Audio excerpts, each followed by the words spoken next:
We're still talking about polygons, but more specifically in this concept, we're going to talk about transformations. So what is a transformation? It's an operation that maps an original figure, called the pre-image, onto a new figure that we're going to call the image. A transformation can change the size, it can change the position, it can change the orientation of a figure. And there are 4 types of transformations. Today we're going to look at reflections, then we are going to look at translations, rotations, and dilations.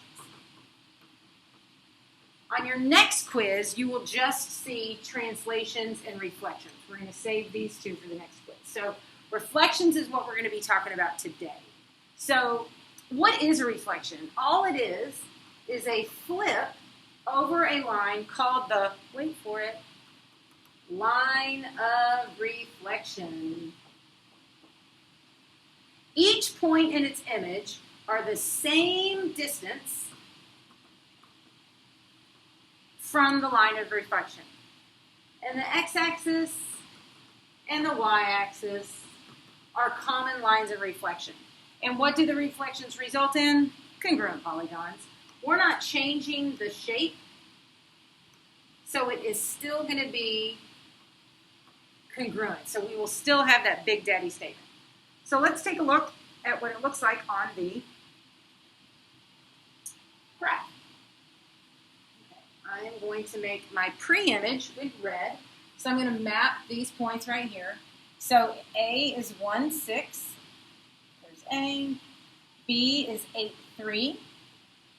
And C is 4, 2. I'm going to draw my figure. And now it says it's going to reflect over the x-axis. So if this is my x-axis right here, it's the same distance. So my x value hasn't changed. My y value is changing. So C is going to be there. B is going to be here.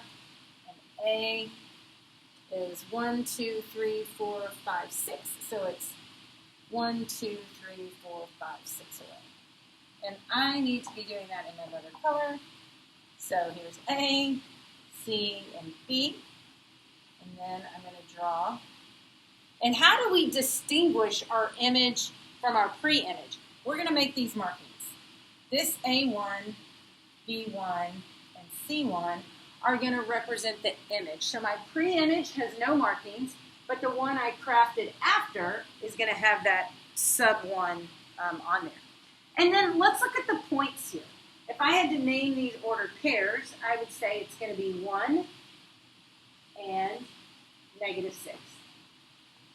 C is going to be 4, -2, and B is going to be 8, -3. Okay? Now, let's look at a rectangle. I'm going to make my pre-image in blue. So my J is going to be 2, 1. K is going to be 4, 7. L is going to be 7, 6. And M is going to be 5, 0.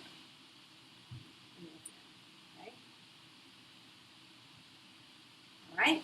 Now in red, I'm going to draw my image. So here's my pre-image. I haven't changed anything. And we're reflecting over the y-axis, which is right here. So now, if it's 2 units away, I have 2 units away for J.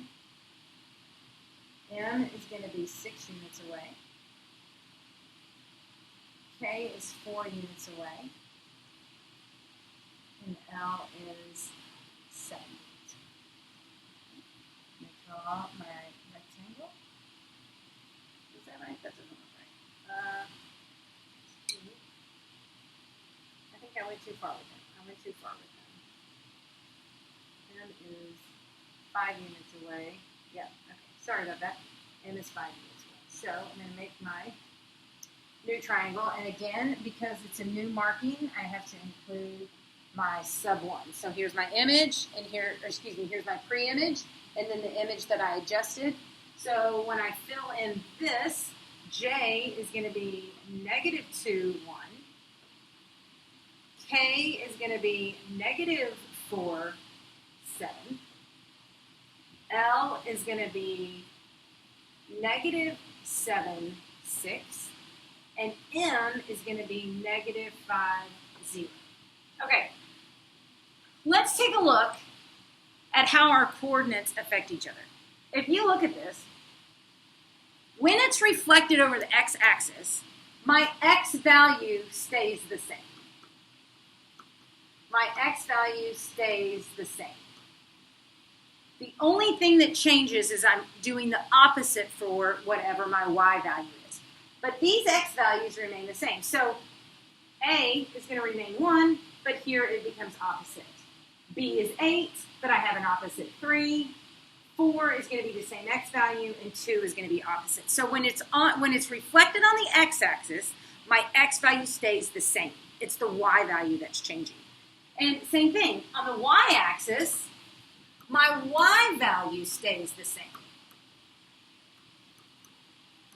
It's just my x-axis that flips.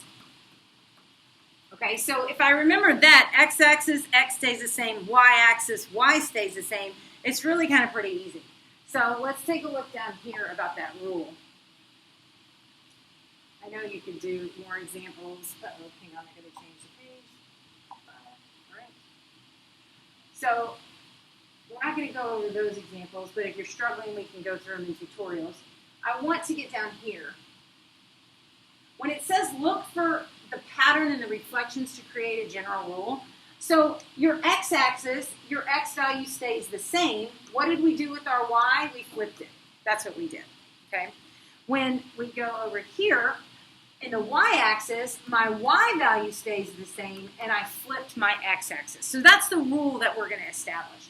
So that way, when you look at this guy, we have triangle LMN with vertices -8, -2, and it undergoes a reflection. The new coordinates, look what stays the same. Y is staying the same, x is flipping. Y is staying the same, x is flipping. Y is staying the same, my x is flipping. So if y stays the same, it is going to be reflected over the y-axis. Let's look at number 12. Which pair of points represents a flexion across the x-axis? So remember, if it crosses the x-axis, my x value stays the same. So here, it's not staying the same. Can't be A. 4 and -4, it's not staying the same. It can't be C. 0 and -3, it's not staying the same. It can't be B. 1 and 1, it stays the same. Ding, ding, ding, ding, ding. We have a winner. D is the correct answer. If you have any questions over reflections, come and see.